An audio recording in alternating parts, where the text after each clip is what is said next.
Thank you, Mr. Moderator.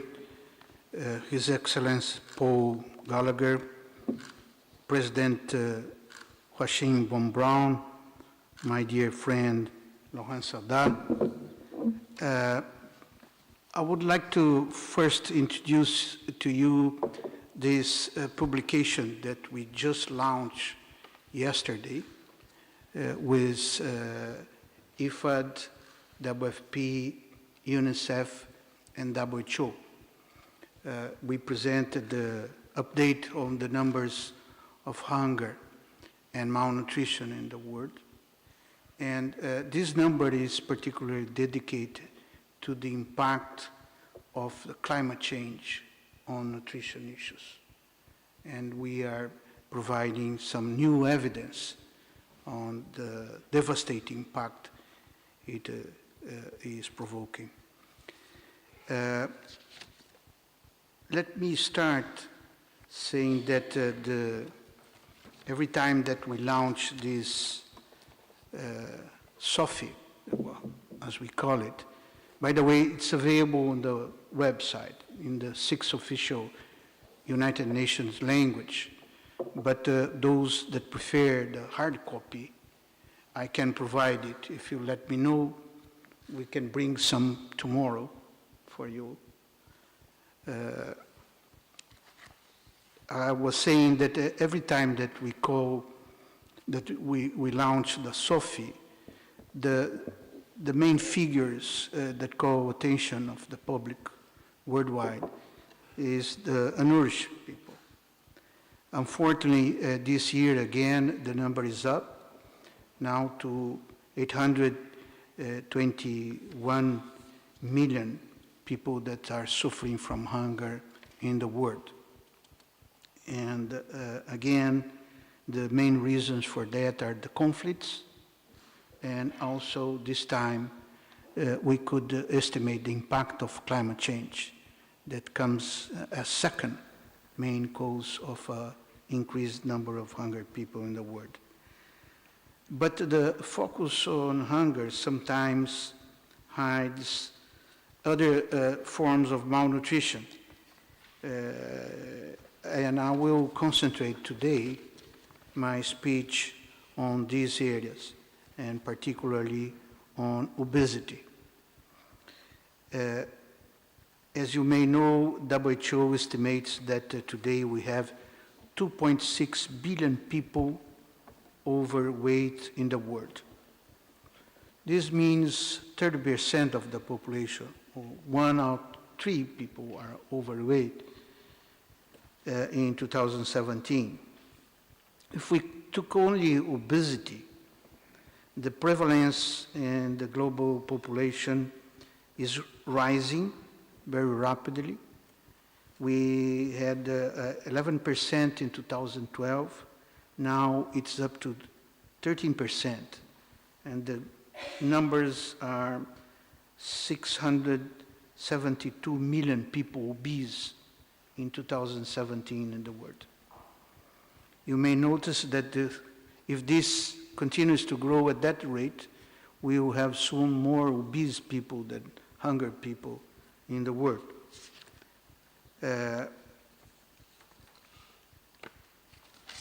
Also, we present some figures about obesity in children.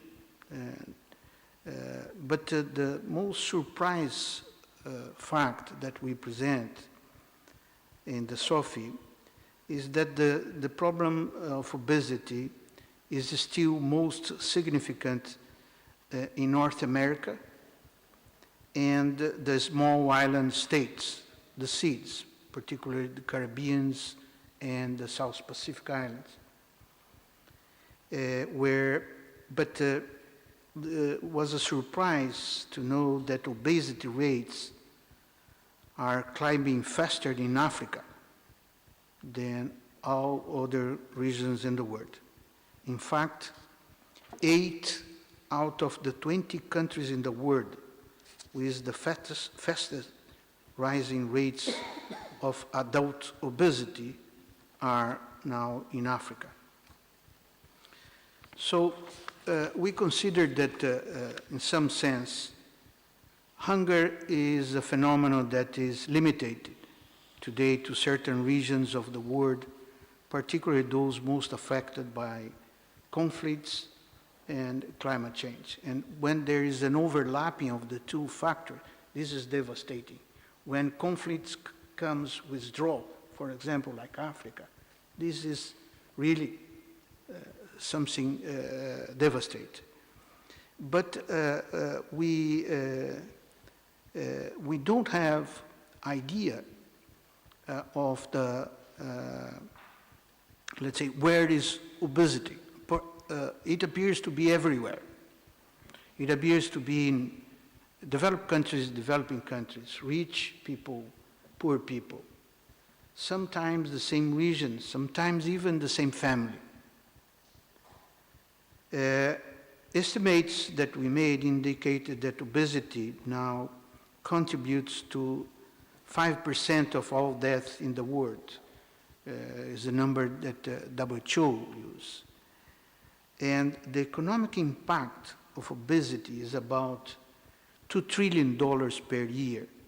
That means more or less 3% of the global GDP of the world.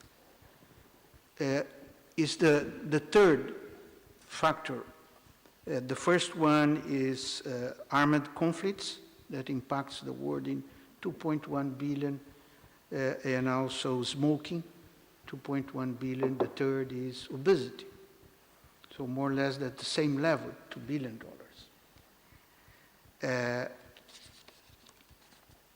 There are several factors, let's say, underlying or driving this, what we could say, global pandemic of obesity.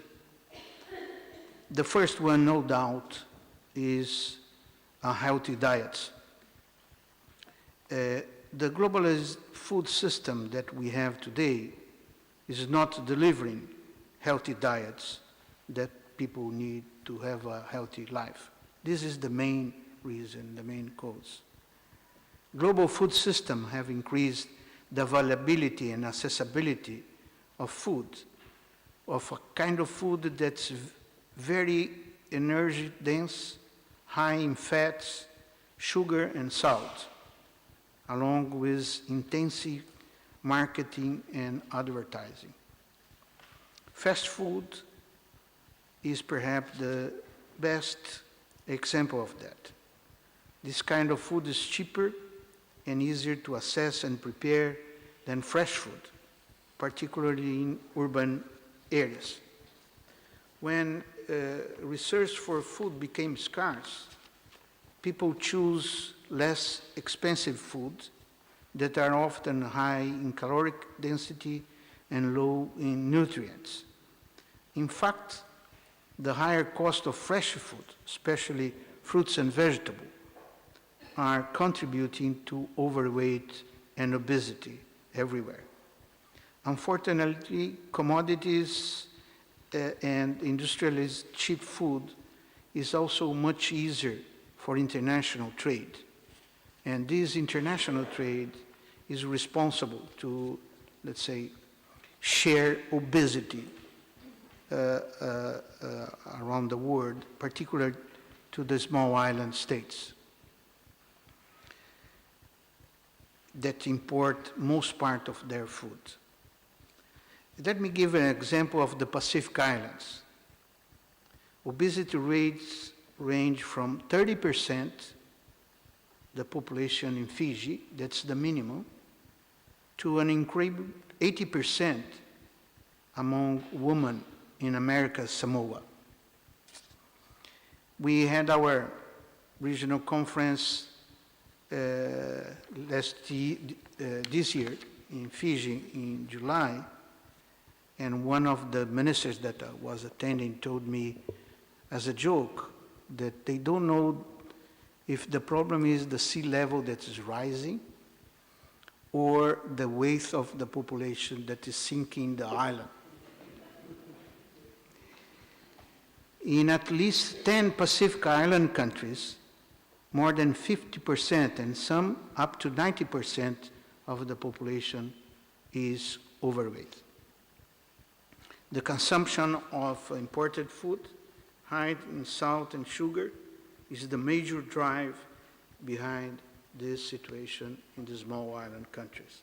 The same happens in the Caribbean islands. The point is that this cheap and industrialized food is not providing people with the nutrients for a healthy life. And unhealthy diet that lacks iron and other nutrients can cause micronutrient deficiency in children that impede their growth and also lead to obesity and anemia in their mothers. Last year, 1 in 3 women in the world in reproductive age were anemic. Other significant factors that contribute to obesity are the lack of people's knowledge about the food they are eating, the lack of nutrition education, and also accelerate urbanization that force fast food. As people move from rural to urban areas, they move from their physically intense farming livelihoods to more sedentary lifestyles of cities. This is particularly the case of Africa. Ladies and gentlemen, let me mention now what we believe are the most important ways to address overweight and obesity. First, I would say that we need specific and tailored public policies to tackle all forms of malnutrition. For this, we must consider overweight and obesity and malnutrition in general a public interest and not a private issue. We cannot continue to blame the mother if a child is obese. Governments should implement policies and programs aimed at providing healthy and nutritious food and affordable for everyone. This requires the adoption of a multi-sector approach involving different ministries, national institutions, civil societies, and especially the private sector. Countries should have in place laws that protect health and local diets and encourage the private sector to produce more healthy food. The laws could establish, for instance, taxes on unhealthy food products or according to the level of salt or sugar, more complete and understandable labeling, that is fundamental, restrictions of advertising junk food in schools, and also a reduction of levels of salt and sugar for trade.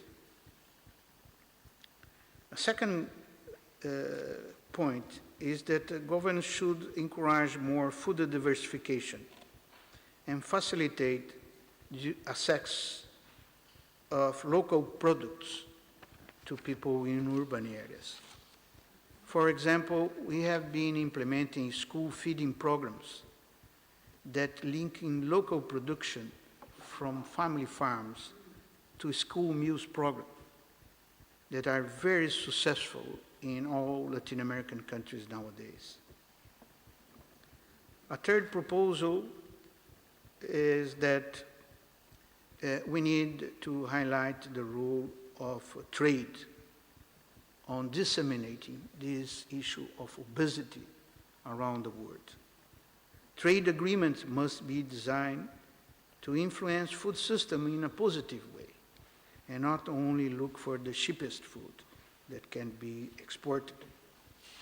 This means making local nutritious food cheaper to produce and also to share, and restricting the influx of imported cheap food that are high in fat, sugar, and salt.